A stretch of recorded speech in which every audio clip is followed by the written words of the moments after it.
નમસ્કાર વિદ્યાર્થી મિત્રો, શિયાળો હવે આગળ વધતો જાય છે. ઠંડી આવી ગઈ છે. મને તો ઠંડી લાગે. હા, તમે તો યંગ રહ્યા, તમને ઓછી લાગે. પણ ગમે એ પરિસ્થિતિ હોય, સો મસ્ટ ગો ઓન. આપણું કામ છે ચાલુ રહેવું જોઈએ. બરાબર? તમે પણ ધ્યાનથી લેક્ચર જુઓ અને ત્યાં આમ રસથી જુઓ. કાંઈ ન હોય તો પૂછો, વોટ્સઅપ દ્વારા પૂછો, ગમે એ રીતે તમે પ્રશ્ન પૂછીને એનો ઉકેલ મેળવો, તમને જવાબ મળશે. કારણ કે આપણે આપણું કામ ચાલુ રાખવું જોઈએ. પરીક્ષા ગમે તે લેવાય, ગમે એમ લેવાય. જો આપણે વ્યવસ્થિત કાર્ય કર્યું હશે તો મુશ્કેલી પડશે નહીં. બરાબર? એટલે કોઈ પણ પ્રકારનો આડાવડા વિચાર કર્યા હોય જે ચાલે છે એ રોજે રોજનું આપણે કામ કરતા જઈએ. બરાબર મિત્રો, આજે આપણે આત્મપ્રેરણ જે વાત હાલતું હતું એની અંદર જ છે. ટેક્સ્ટ બુકમાં આ જે વાત છે એ ટેક્સ્ટ બુકમાં એ મુદ્દાની અંદર જ છે, આત્મપ્રેરણમાં જ છે. એક વિશિષ્ટ કિસ્સો છે. નજીક રહેલા બે ગુજરાતમાં કોઈ એક સમયે વહેતા પ્રવાહનો એક સામાન્ય કિસ્સો. મતલબ શું કહેવા માંગે છે? એક સામાન્ય કિસ્સો છે, એક ઉદાહરણ છે કે આવી રીતના હોય તો કોઈ એક ગુજરાતમાં પ્રેરિત એને કેટલું થાય. બરાબર? એના આવું હોય ગુજરાત. બરાબર? તો આમાં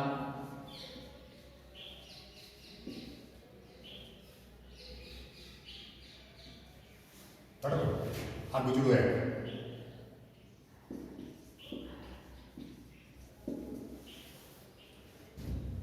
અને આમાં પ્રવાહ વળે છે આવ્યો સપોઝ.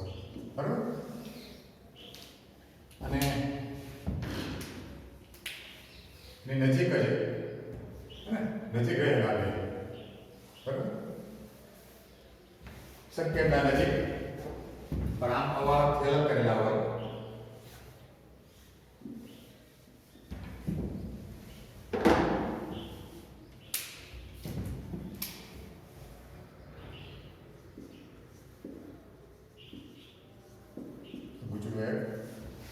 બરાબર? અને બીજું ગુજરું છે.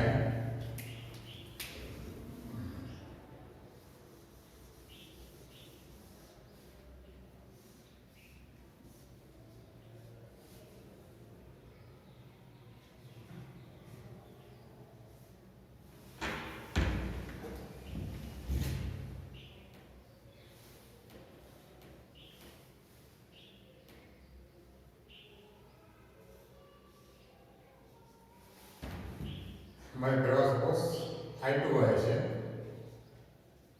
બરાબર? આ રિવર્સ પ્રવાહ બદલી શકે તેમાં આ બધું છે.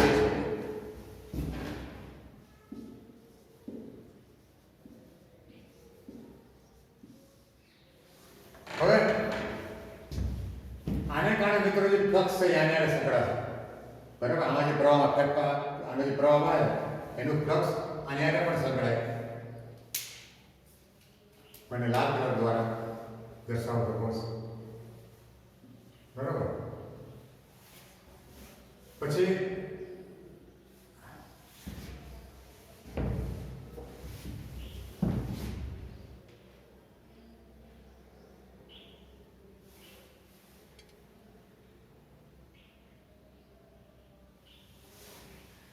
આ બ્લુ આ બધું છે એને પણ પોતાનો ફ્લક્સ હોય ને સપોઝ બ્લેક થી દર્શાવો. બરાબર?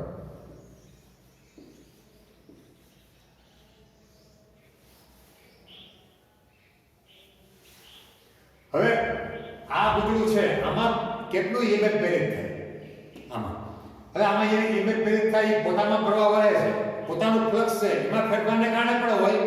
પછી આમાં જે પ્રવાહ વહે છે એમાં જે ફ્લક્સ છે એનું ફ્લક્સ આને સંકળાયેલું લાલ, એમાં ફેરફાર થાય એને કારણે પણ હોય. મતલબ આમાં જે છે ગુજરાત વર્ણમાં પ્રેરિત EMF છે એ પોતાના કારણે પોતાની સાથે સંકળાયેલા પોતાના ફ્લક્સમાં ફેરફારને કારણે તેમજ નજીકનું ગુજરું છે ગુજરું 2 એનું ફ્લક્સ સંકળાયેલું છે એમાં ફેરફાર થાય એને કારણે પણ. મતલબ બંનેને કારણે બે ફેરફારને કારણે પેરેન્ટ્સ ટોટલ મળે છે ગુજરાત એમ. બરાબર? આપણે લખીએ ગુજરાત 1 માં પેરેન્ટ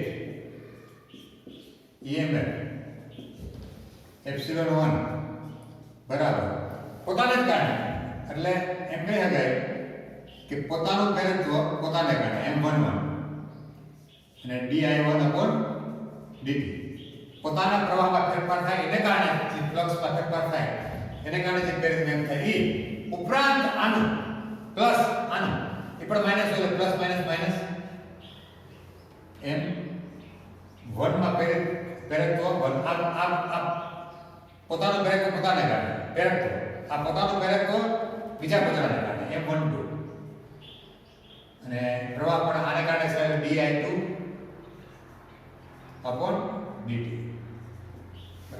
હવે પોતાનું પેરેન્ટત્વ પોતાને કારણે એટલે આપણે આત્મ પેરેન્ટત્વ કહેવાય. પોતાનું પેરેન્ટત્વ બીજાને કારણે છે એ અનન્ય પેરેન્ટત્વ, પણ પોતાનું પેરેન્ટત્વ પોતાને કારણે એટલે આત્મ પેરેન્ટત્વ. તો આને આમ લખી શકો માટે એપ્સિલોન 1 માઈનસ અને L કહી શકાય L1 બરાબર di1/dt માઈનસ M12 di2/dt. મતલબ L1 એટલે પેલા ગુજરાતનો આત્મ પેરેન્ટત્વ આમ લખી શકો. હવે તમે બીજા ગુજરાતમાં પણ કરી શકો બે માટે. તો આ એપ્સિલોન 2 આવે અહીં minus L2 di2/dt minus M21 di1/dt. એ એપ્સિલોન 2 માટે બીજા ગુજરાતમાં પેર દઈએ. આ જ રીત પ્રમાણે આપણે એનું એપ્સિલોન 2 મેળવી શકીએ. મિત્રો બસ આટલી વાત કર્યા પછી આમ તો આ મુદ્દો પૂરો થાય છે, પણ એક વાત થોડીક રહી ગઈ હતી, વાત કરતો અલગથી બરાબર.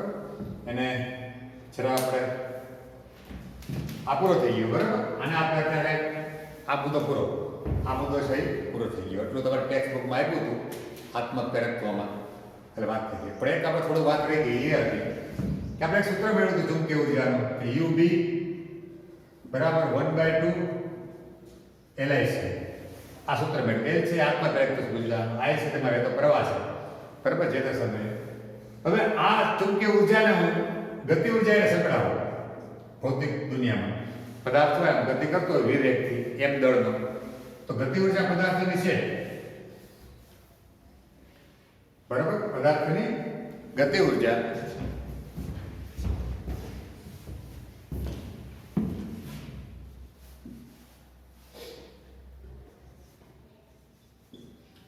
બરાબર સૂત્ર હતું 1/2 m20. તમે આને સરખાવો. આ વિદ્યુતની દુનિયા છે, આ ભૌતિક દુનિયા છે આપણા બરાબર પદાર્થોની. આને સરખાવો તો તમે જોઈ શકો છો અહીં કે L કોની હારે મળે છે. અહીંયા 1/2 અહીંયા m છે, તો અહીંયા L છે. જો તો તમે કહી શકો કે જે કામ જે રોલ દળ છે એ ભૌતિક દુનિયામાં મેળવે છે. આમ ગતિની દુનિયામાં ઝડપ, આ ભૌતિક દુનિયાનું ઝડપ છે દળ, એમાં વિદ્યુતની દુનિયાનું ઝડપ છે L. એટલે L છે આત્મ પેરેન્ટત્વ કહેવાય અને વિદ્યુતીય ઝડપો પણ છે. વિદ્યુતીય ઝડપ એમ પણ કહી શકાય, અથવા વિદ્યુત ઝડપ અથવા વિદ્યુત ઝડપનો કયો તો પણ ચાલે. વિદ્યુત ઝડપ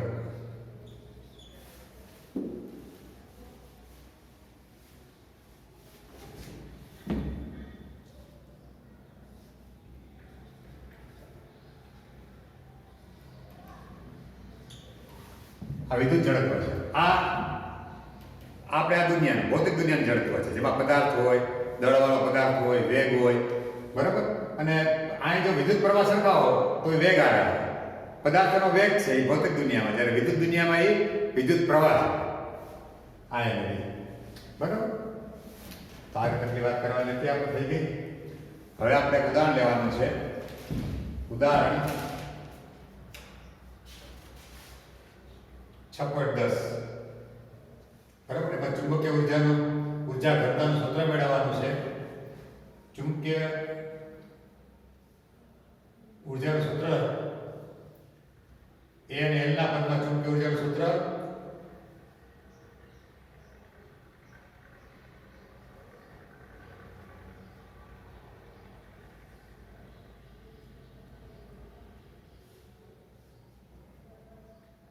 અને ત્યારબાદ આપણે એ ચુંબકીય ઉર્જાને કેપેસિટરમાં સંગ્રહિત સ્થિત વિદ્યુત ઉર્જાને કેવી રીતે સરખાવી શકાય એની ચર્ચા કરશું. દાખલો ગણીએ એટલે ખ્યાલ આવે, ચિંતા કરો નહીં.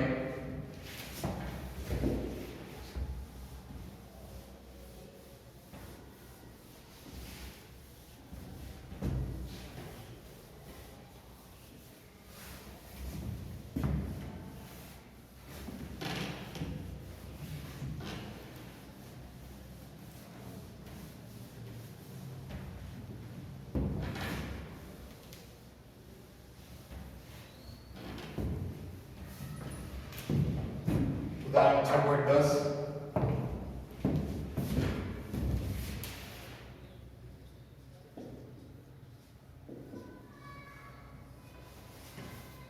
ઉદાહરણ 6.10. આમાં આપણને મિત્રો આ રીતે એક સોલેનોઇડ આપ્યો છે.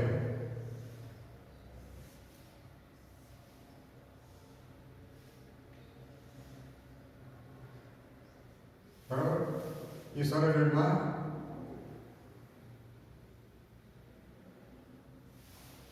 સોલેનોઇડનું ક્ષેત્રફળ એ છે ને આ ક્ષેત્રફળ 4 છેદનું એ છે, લંબાઈ એની એ છે. બરાબર. પ્રવાહ I વાળો છે અને જે પ્રવાહ વાળો છે પ્રવાહ બરાબર I. બરાબર. એકમ લંબાઈની આંટાની સંખ્યા સ્મોલ n છે.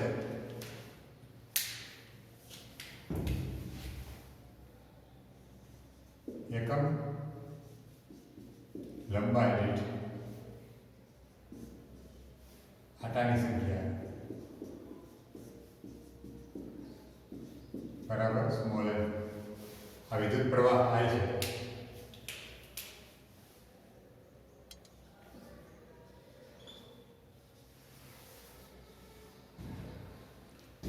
હવે આપણે આની અંદર જે સંગ્રહિત ચુંબકીય ઉર્જા કારણ કે પ્રવાહ આવ્યો છે તો ચુંબકીય ઉર્જાનું સૂત્ર મેળવવાનું છે આ A અને L ના સ્વરૂપમાં. પહેલો સવાલ એ છે તો પહેલો સવાલ પૂરો કરીએ આપણે. ચાલો મેળવીએ. ચુંબકીય ઉર્જાનું સૂત્ર મેળવવું છે કોના પદમાં? A અને L ના પદમાં, એટલે કે ક્ષેત્રફળ સોલેનોઇડના 8 છેદનું અને લંબાઈ એના સ્વરૂપમાં. ચાલો ચુંબકીય ઉર્જા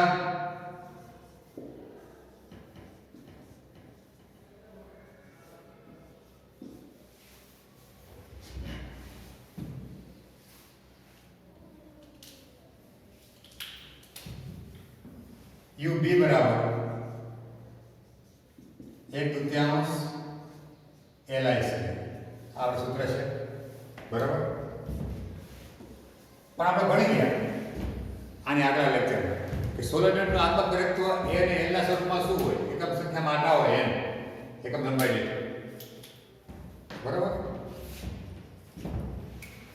વળી L બરાબર μ0 n square A into L આ ભણી ગયા આપણે. તથા B is equal to μ0 ni. તો L ની જગ્યાએ આ મૂકીએ અને I ને કરતા બનાવીએ તો આમાં શું થશે? માટે I બરાબર B upon μ0 n. બરાબર. આ બે ની કિંમત L અને I ની આમાં મૂકી દઈએ આપણે. માટે UB બરાબર 1/2 L એટલે L μ0 n square L μ0 n square a into n બરાબર ઇન્ટુ i સ્ક્વેર એટલે આનો square i square b upon mu 0 n એનો વર્ગ બરાબર જો મ્યુ 0 છે એકવાર મ્યુ 0 નો વર્ગ એટલે આપણે આજે કંઈક કામ કરી લે mu 0 n square a l ગુણ્યા b સ્ક્વેર વર્ગ કરીએ મ્યુ 0 સ્ક્વેર n સ્ક્વેર બરાબર બરાબર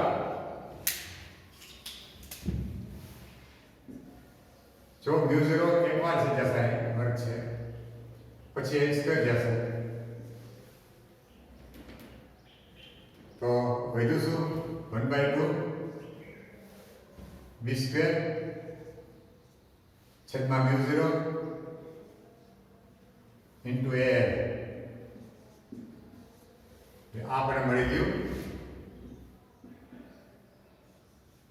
ચુંબકીય ઊર્જાનું સૂત્ર એ અને એલ ના બરાબર એ અને એલ ના મળી ગયું હવે એમ કે છે બે વિભાગમાં કે કેપેસિટરમાં સંગ્રહિત વિદ્યુત ઊર્જા અને આ ચુંબકીય ઊર્જાને આપણે સરખામણી કરવી છે હવે સરખામણી કરવી હોય તો આની સાઇઝ અલગ હોય કદ કેપેસિટરનું કદ અલગ હોય તો અલગ અલગ કદમાં સરખામણી ન થાય તો આપણે એકમ કદ દીઠ ઊર્જા સરખાવી લઈએ કેવી એકમ કદ દીઠ તો પહેલા આને આપણે એકમ કદ દીઠ ઊર્જા લઈએ સવાલ બી હવે સરખામણી કરવી છે ઊર્જાની સરખામણી જોવો જી એકમ કદ દીઠ ચુંબકીય ઊર્જા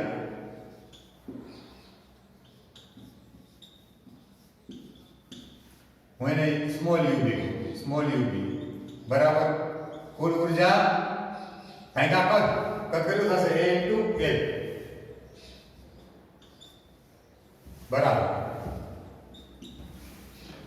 કુલ ઊર્જા કેટલી છે સોલિડમાં ચુંબકીય ઊર્જા કેટલી આવી આરે 1/2 b સ્ક્વેર છેદમાં mu 0 into a into l છેદમાં a બરાબર હવે જો જી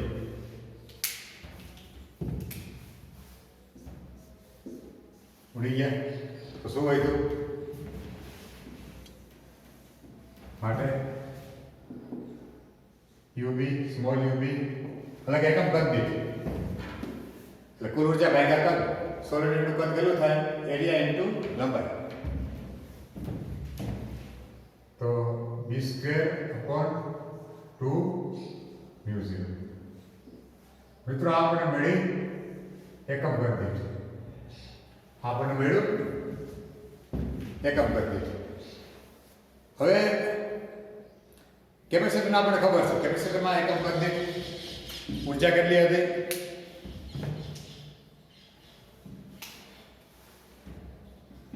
હવે કેપેસિટર માં સંગ્રહિત એકમ કદ દીઠ વિદ્યુત ઊર્જા UE સ્મોલ UE કહે આપણે UB હતું ને UE બરાબર આપણે ભણી ગયા e સ્ક્વેર અપોન 2 એપ્સિલોન 0 ચાવીતું સૂત્ર છે ત્યાં તમે જો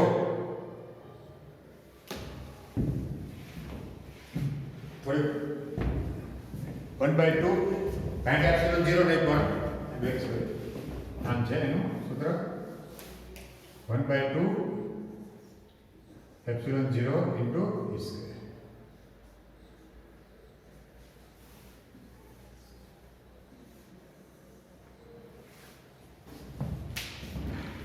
તો તમે જો બને આ એકમ કદ દીઠ વિદ્યુત ઊર્જા છે એકમ કદ દીઠ ચુંબકીય ઊર્જા છે આ માત્ર કેપેસિટર અને આ માત્ર સોલેનોઇડ માટે સાચું છે એવું નહીં પણ અવકાશમાં કોઈ પણ જગ્યાએ કોઈ પણ બિંદુ આગળ આ સત્ય છે.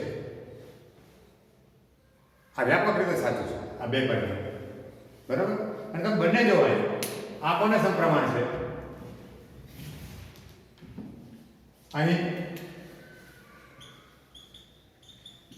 આ વિદ્યુત આ ચુંબકીય ક્ષેત્રના વર્ગને સમપ્રમાણ છે. જો UB સમપ્રમાણ B સ્ક્વેર તથા જ્યારે આ વિદ્યુત ક્ષેત્રની તીવ્રતાને સમપ્રમાણ, આ ચુંબકીય ક્ષેત્રની તીવ્રતાને સમપ્રમાણ, એના વર્ગને સમપ્રમાણ છે. ચુંબકીય ક્ષેત્રની તીવ્રતાના વર્ગને સમપ્રમાણ છે. એવી રીતના કાંઈક આ તો અચળ છે એપ્સિલોન 1/2, અહીંયા 1/2 μ0 અચળ છે. તો આ વિદ્યુત ક્ષેત્રની તીવ્રતાના વર્ગને સમપ્રમાણ છે. જો આ એની સામ્યતા છે, આપણે સરખામણી કરીએ. બંનેમાં ચુંબકીય ઉર્જા છે એ ચુંબકીય ક્ષેત્રની તીવ્રતાના વર્ગને સમપ્રમાણ છે એકમ કદ દીઠ. જ્યારે વિદ્યુત ઉર્જા છે એકમ કદ દીઠ એની વિદ્યુત ક્ષેત્રની તીવ્રતાના વર્ગને સમપ્રમાણ છે, બરાબર. ચાલો આપણે જે અન્ય દાખલા લઈ લઈએ આપણે.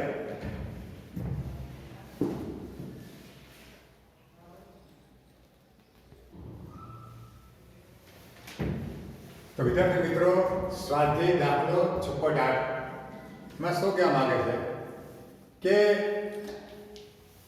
0.1 સેકન્ડમાં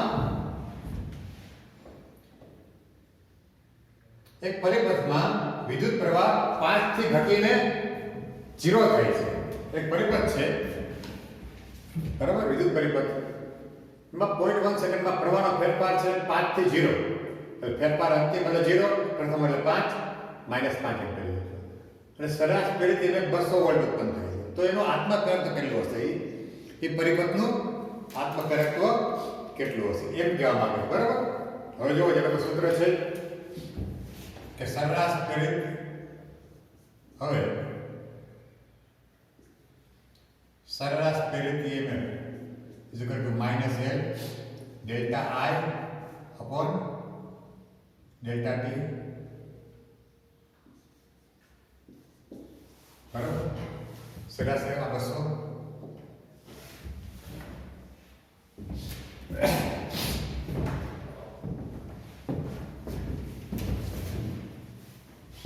માટે આ 200 બરાબર -L ડેલ્ટા એટલે -5 છેદમાં ડેલ્ટા T એટલે 0.1 માં L ને કરતા બનાવો તો 0.1 અહીંયા આવે 200 ગુણ્યા 0.1 ભાગ્યા -+5 તો શું આવ્યું? 0.1 ગુણ્યા 20 એટલે 4 હેનરી. તો મિત્રો અહીંયા એક સળિયો છે, પૂર્વથી પશ્ચિમ તરફ વિસ્તરેલો છે, એમ કે છે. આમ આ પૂર્વ, આ પશ્ચિમ, આ સળિયો છે અને V વેગથી નીચે પડે છે, બરાબર. અને 5 મીટર પ્રતિ સેકન્ડ એનો વેગ છે.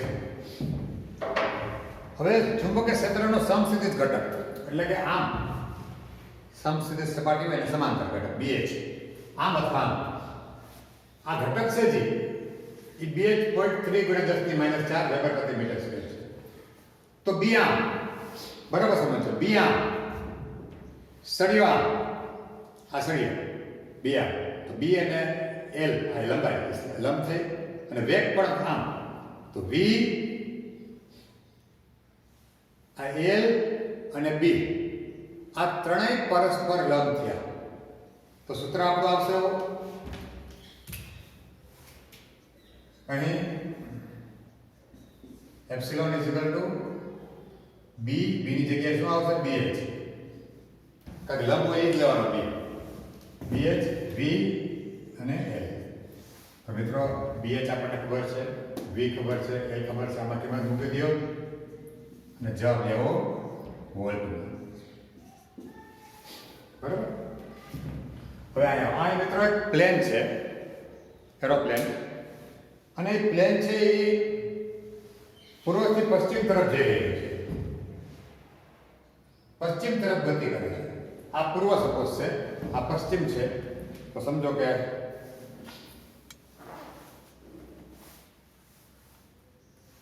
આ પ્લેન છે, આ પ્લેન હે ને, આ પ્લેનનો આ કોકપીટ બેઠો ને પાયલોટ, આની પાંખ છે, આ પાંખની લંબાઈ તમને આપી છે 25 મીટર. આ પાંખ છે જી લાલ, આ 25 મીટર પૂર્વ આ પશ્ચિમ આમ ગતિ કરે છે, આમ જાય બરાબર, અને એનો વેગ આમ છે, આ પાંખ છે. તો આ એલ વી આમ, તો એલ અને વી લંબ થયા. હવે પૃથ્વીનું ચુંબકીય ક્ષેત્ર છે એ 5 × 10⁻⁴ પણ એ 30 ડિગ્રીના ખૂણે છે, ડીપ એંગલ 30 આપ્યો, એટલે આ સમસ્થિતિ જ્યારે ખૂણો બનાવે ડીપ એંગલ કહેવાય. પણ પૃથ્વીનું ક્ષેત્ર છે એ આમ છે, આમ આને 30 ડિગ્રી ખૂણો બને છે.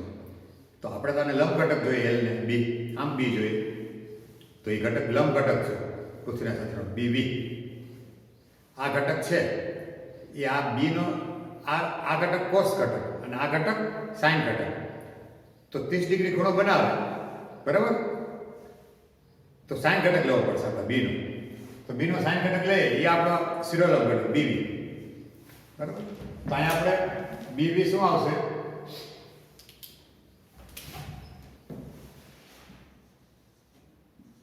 is equal to b sin 30. નીચે લખો,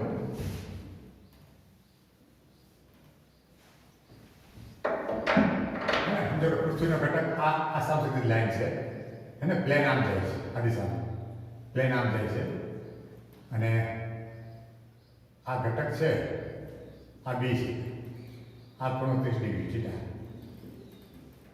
તો આપણે તો પ્લેન આમ જતું હોય લંબ ઘટક જોઈએ નીચે તરફનો, હે તો નીચે તરફનો ઘટક છે, જો આ ઘટક છે ને, આ ઘટક આના બે ઘટક પ્લેન આમ જાય છે, આ બે ઘટક પડશે, નીચે તરફનો અને આ તરફનો. આ ઘટક છે BH, નીચે તરફનો ઘટક છે BV. તો BV બરાબર શું થશે, તો કે B નો આ કોસ કહેવાય, BH છે એ B cos થીટા અને BV છે એ B sin થીટા બરાબર. તો આ ઘટક લંબ છે, પ્લેન આમ જાય છે એટલે લંબ ઘટક BV છે. તો BV is equal to B sin 30 degree, એટલે કે B 5 × 10⁻⁴ sin 30 એટલે 1/2 બરાબર. એટલે કે 2.5 ભાગે 10⁻⁴ ટેસ્લા. આને મીટર પ્રતિ સેકન્ડમાં ફેરવવા પડે, તો શું કરશું આપણે, 1800 × 3600 ભાગ્યા આ વેરી સોરી 1000, કારણ કે કિલોમીટરના શું થાય 1000.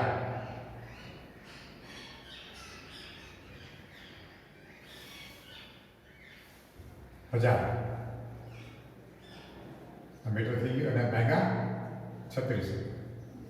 આને જે જવાબ આવે એ મીટર પ્રતિ સેકન્ડ. તો આ જે જવાબ આવે આ બે લેવાનો બરાબર, બાકી બધું બરાબર છે, મીટરમાં છે. તો સૂત્ર શું થશે આપણું, હવે એપ્સિલોન બરાબર આ પ્લેન જાતું હોય હે ને, મેં કીધું કે આ પ્લેન જે જાય છે, પ્લેન આમ જાય છે, આમ બીવી આમ લંબાઈ આમ એલ આમ જાય, તો આ બે છેડા એલના બે છેડા વચ્ચે પેરેથી એમ એપ્સિલોન ઇઝ ઇક્વલ ટુ બી એટલે બીવી અને વી ઇન્ટુ એલ, બીવી વી ઇન્ટુ એલ, બીવી એલ. તો બીવી આપણને ખબર છે, આ વી અહીંથી મળી જશે, મીટર પ્રતિ સેકન્ડ મૂકવાનો અને એલ ખબર પડશે, આ કિંમત મૂકો અને જવાબ લેવો.